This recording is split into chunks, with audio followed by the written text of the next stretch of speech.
Hi friends, welcome to Sanjana சமையல். இன்னைக்கு பார்க்குறது பன்னீர் பட்டர் மசாலா. பாருங்கள், பன்னீர் ஒரு பாக்கெட்டு. நம்ம கிரேவிக்கு தக்கன வெங்காயம் தக்காளி போட்டுக்கலாம். ஆள் நிறையா இருந்தீங்கன்னா கூட 2 வெங்காயம் 4 வெங்காயம் போட்டுக்கோங்க. ஆள் சின்னதாக இருந்தால் 2 வெங்காயம் 2 தக்காளி போட்டுக்கோங்க. நான் 4 வெங்காயம் 4 தக்காளி போட்டுட்டு அதை வதக்கிக்கலாம்.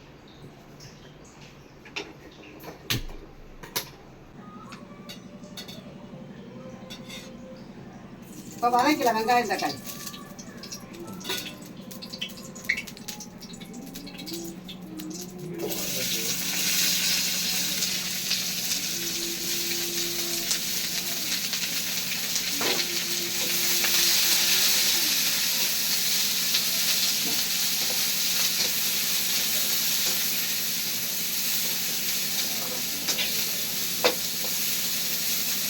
வெங்காயம் தக்காளி வதக்கலாம்.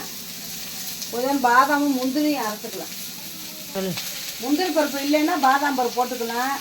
அதனால் முந்திரி பருப்பு கொஞ்சம் பாதாம் பருப்பு கொஞ்சம் போட்டுக்கலாம். முந்திரி பருப்பு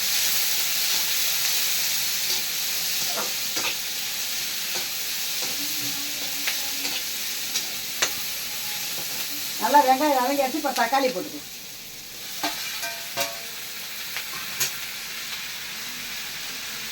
கொஞ்சம் உப்பு போட்டுக்கலாம்.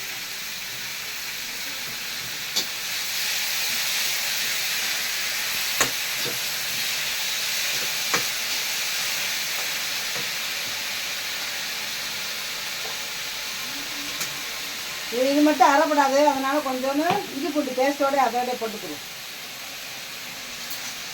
போட்டு அரைச்சிக்கிறோம்.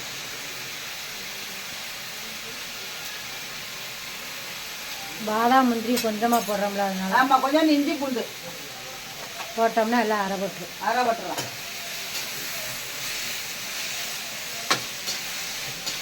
இப்போ சுடுதண்ணியை காய வச்சு பன்னீரை போட்டுக்கலாம். ஏன்னா ஹார்டாக இருக்கும். கொஞ்சம் லேசாக சுடுதண்ணியில் போட்டு வச்சுக்கலாம். இஞ்சி பூண்டு பேஸ்ட்டு, முந்திரி பருப்பு அரைச்சிக்கலாம். வெங்காயம் தக்காளி வதக்கிடுச்சு. ஆற வச்சு அரைச்சிக்கலாம். தண்ணி கொதிக்குது. தண்ணி காயவும் பன்னீரை போடணும். ஆமாம், சுடுதண்ணியில் போட்டு எடுக்கணும். இப்போ தண்ணி கொதிக்குது. அதில் லைட்டாக கொஞ்சம் உப்பு போட்டுக்குவோம். இதை போட்டுக்குவோம். கொஞ்சமாக மிளகாத்தூள் போட்டுக்குவோம்.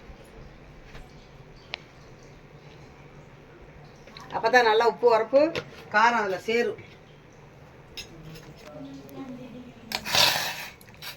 இப்போ அமர்த்திடலாம். சுடுதலை கொஞ்சம் நேரம் கிடக்கட்டும்.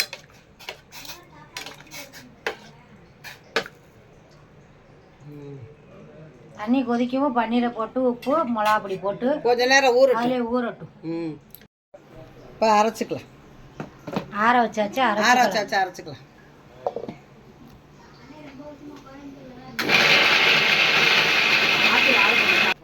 இப்போ எண்ணெய் ஊற்றிக்கலாம்.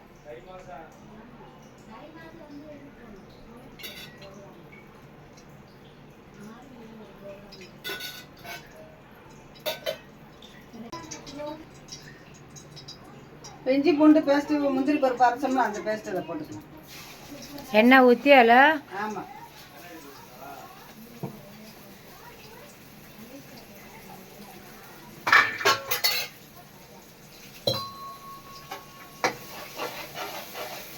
இப்போ கொஞ்சம் கரம் மசாலா தூள் போட்டுக்கிறோம்.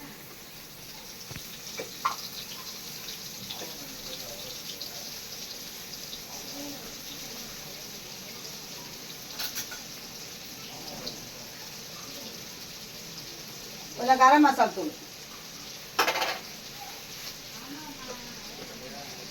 இப்போ வேணுங்கிற மிளகாத்தூள் காரத்துக்கு தக்கணும். தனி மிளகாத்தூள் தான் பண்ண, வேற குழம்பு தூள்லாம் போடக்கூடாது. காரத்தக்கன போட்டுக்கோங்க.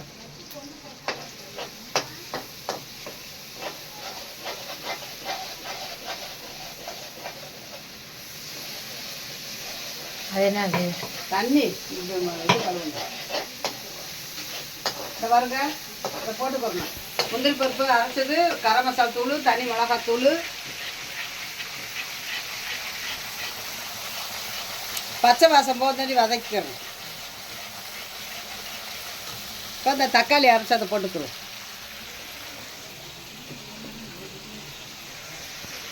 தக்காளி வெங்காயம் அரைச்சதை போட்டுக்கிறோம்.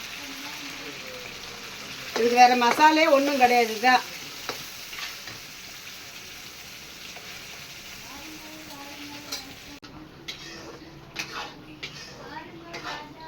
அதை கழுவி தண்ணி ஊற்றிக்கிறோம் கொஞ்சமாக, அவ்வளோதான். பட்டர் கொஞ்சம் கொஞ்சமாக போடணும்.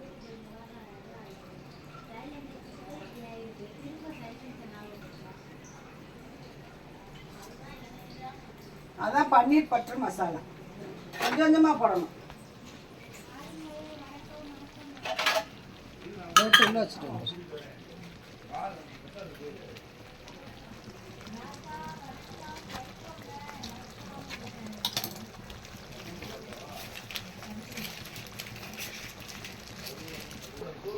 கொஞ்சம் உப்பு போட்டுக்கலாம்.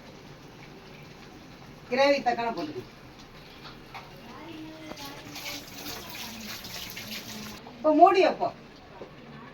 தெரிக்கும். பன்னீர் வந்து பட்டர் வந்து கொஞ்சம் கொஞ்சமாக தான் போடணும். இந்த இப்போ கொஞ்சம் இப்போ பன்னீரை போட்டு விட்டுலாம்.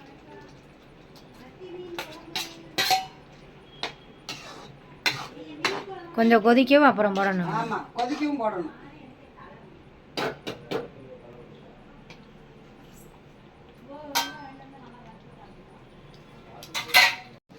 சீனி கொஞ்சமாக போடணும். கஸ்தூரி மேத்தி,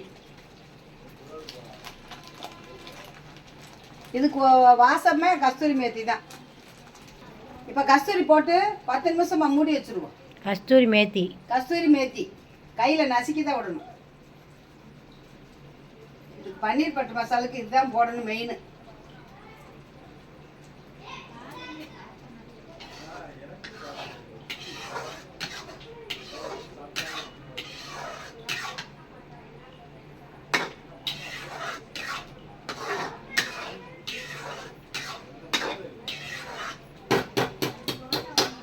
ஒரு 10 நிமிஷம் சிம்மில் வச்சா 10 நிமிஷம் சிம்மில் வைப்போம்.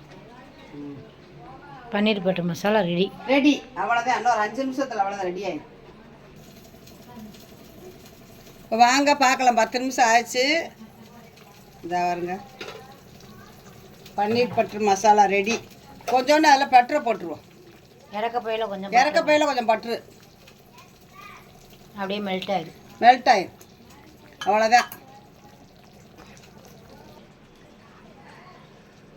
பன்னீர் பட்டர் மசாலா ரெடி ஆயிடுச்சு. இதோட சப்பாத்தி, நான், தோசை, இட்லி எதுக்கு வேணாலும் சாப்பிட்டுக்கலாம். யாருக்கு என்ன பிடிக்குமோ எல்லாம் சாப்பிட்டுக்கலாம். பிடிச்சிருந்தா லைக் பண்ணுங்கள், ஷேர் பண்ணுங்கள், கமெண்ட் பண்ணுங்கள், சப்ஸ்கிரைப் பண்ணுங்கள். வேற ஒரு வீடியோவில் செஞ்சுப்பேன். பாய்.